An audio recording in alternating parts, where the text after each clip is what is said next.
So nakalabas na nga ng ating Philippine Area of Responsibility itong bagyong Hana. Pero patuloy pa rin po ang epekto ng habagat o southwest monsoon sa ating bansa. Balikan na natin yan.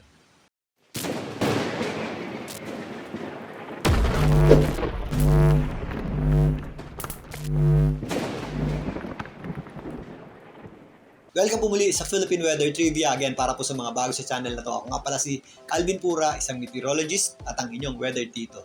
Kanina, bahagyang na-delay yung paglabas ng bagyong Hana dahil bahagya po yung sumubsob o kumilos pa southwestward. Partly, epekto po yan ng mga kabundukan dyan sa area ng Taiwan. Nangyayari din po sa atin yan. Kapag tumatama yung bagyo sa mga bundok, nagkakaroon po yan ng sudden shift ng direksyon o pag-iba ng direksyon. Pero sa kasalukuyan, kumilos na po yan pa westward o pa kanluran at nakalabas na nga ng ating Philippine Area of Responsibility.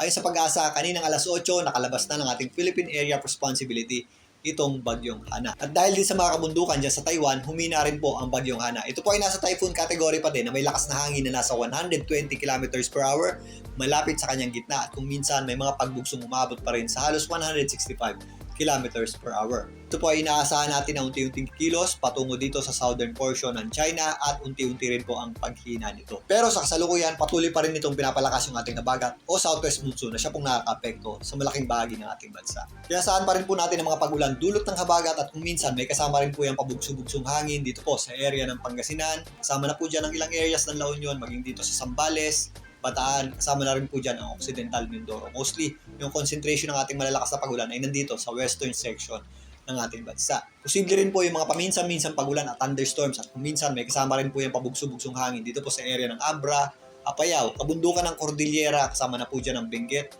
malaking bahagi ng Central Luzon, kasama po dyan ang Bulacan, Nueva Ecija, Pampanga, Tarlac, maging dito sa area ng Calabarzon, mostly dito sa western section nito, ang area ng Cavite, Batangas, kasama na po dyan ang Rizal. Magpapatuloy din ang mga posibleng malalakas na pagulan at kung minsan may kasama rin po yung pagkulog at pagkidlat at kung minsan may kasama rin po pabugso-bugsong hangin dito sa Metro Manila ngayong Lunes hanggang bukas. Magiging maulap naman ang natitirang bahagi ng Luzon at kung minsan posible po yung mga scattered o kalat-kalat na pagulan or thunderstorms. Kasama na rin po dyan itong area ng Antique. At again, medyo mataas nga yung ating axis ng habagat. Ito pong area ng Visayas at Mindanao, generally fair weather po tayo dyan. Makakasa po tayo ng matinding sikat ng araw, lalong-lalo na sa tanghali. Pero pagsapit ng hapon, nagiging maulap po ang panahon natin. Kung minsan, nagkakaroon po tayo ng mga posibleng isolated o localized na pagulan or thunderstorms. So narito naman ang official forecast track ng Pag-asa sa dating bagyong Hana. Sa kasalukuyan nga, ang bagyong may international name na Haikui, ito nga po yung dating bagyong Hana, ay nasa labas na ng ating Philippine Area of Responsibility.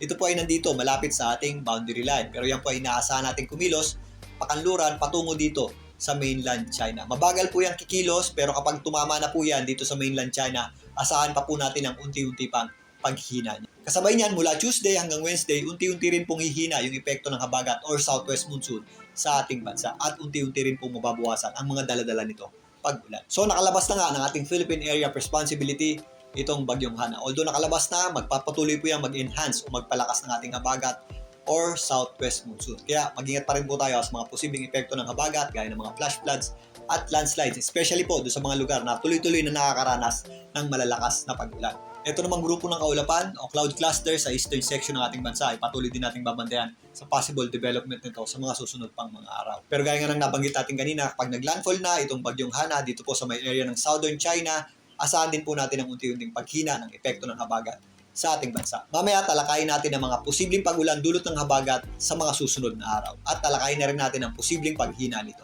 Muli, ito po ang inyong weather tito para sa Philippine Weather Trivia.